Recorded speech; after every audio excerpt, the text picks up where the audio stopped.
নির্বাচন হলে বা নির্বাচন পরবর্তী সরকার কি এই সংস্কারগুলো অব্যাহত রাখবে বলে আপনি মনে করেন?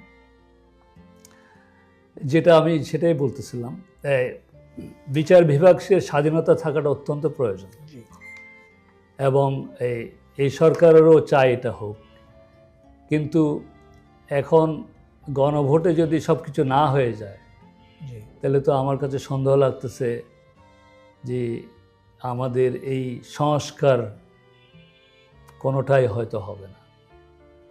তো সংস্কার যদি নাই হয় তাহলে এই যে 1400 ছেলে বা প্লাস মাইনাস যে মারা গেল, অনেকে পা হারিয়েছে, চোখ হারিয়েছে, 20,000-এর উপরে, 20,000-এর উপরে, তাহলে এদেরই স্যাক্রিফাইসটা পুরো বিফলে চলে গেল। আর আমরা এদের সাথে বেসিক্যালি বিট্রে করলাম। আরেকটা জিনিস আমি বলতে চাচ্ছি, সেটা হচ্ছে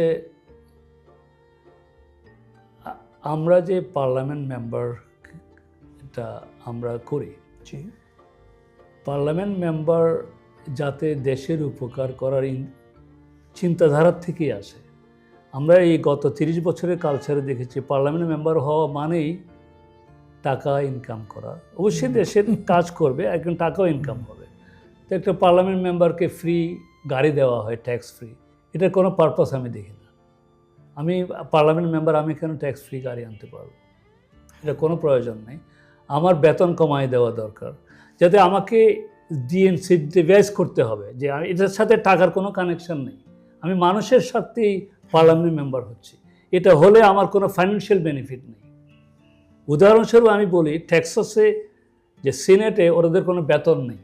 আচ্ছা, টেক্সাস সিনেটরদের কোনো বেতন নেই, ওই জন্য ওখানে কোনো করাপশন নেই। তো আমি বেতন না বন্ধ করে দিতে বলতেছে না, কিন্তু ওরা নিজেরা বিল করে, ওদের নিজেদের বেতন নিজেরা বাড়ায় দেয়। এটা হলো না?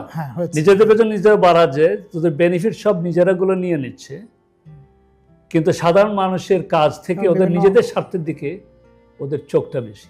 আবার বিভিন্ন আপনার যে স্থানীয় সরকারের বিভিন্ন বডিতে এরা উপদেষ্টা হিসাবে বা বিভিন্ন জায়গায় ওনাদের সুযোগ থাকে, যেগুলো আপনার একটা করাপশন, একটা লোফুলের একটা সম্ভাবনা আমরা দেখি এমপিদের। এগুলো নিয়ে আবার আসলে তো আমরা জানি না যে সংস্কার কতটুকু হবে, কতটুকু ধরে রাখা যাবে। ধন্যবাদ জনাব রায়হানুল ইসলাম চৌধুরী আপনার মূল্যবান সময়ের জন্য। ধন্যবাদ দর্শক শ্রোতা। আমাদের পরবর্তী এপিসোডে আমন্ত্রণ জানিয়ে আজকের মতো বিদায় নিচ্ছি। আল্লাহ হাফেজ, সবাই ভালো থাকবেন। আসসালামু আলাইকুম।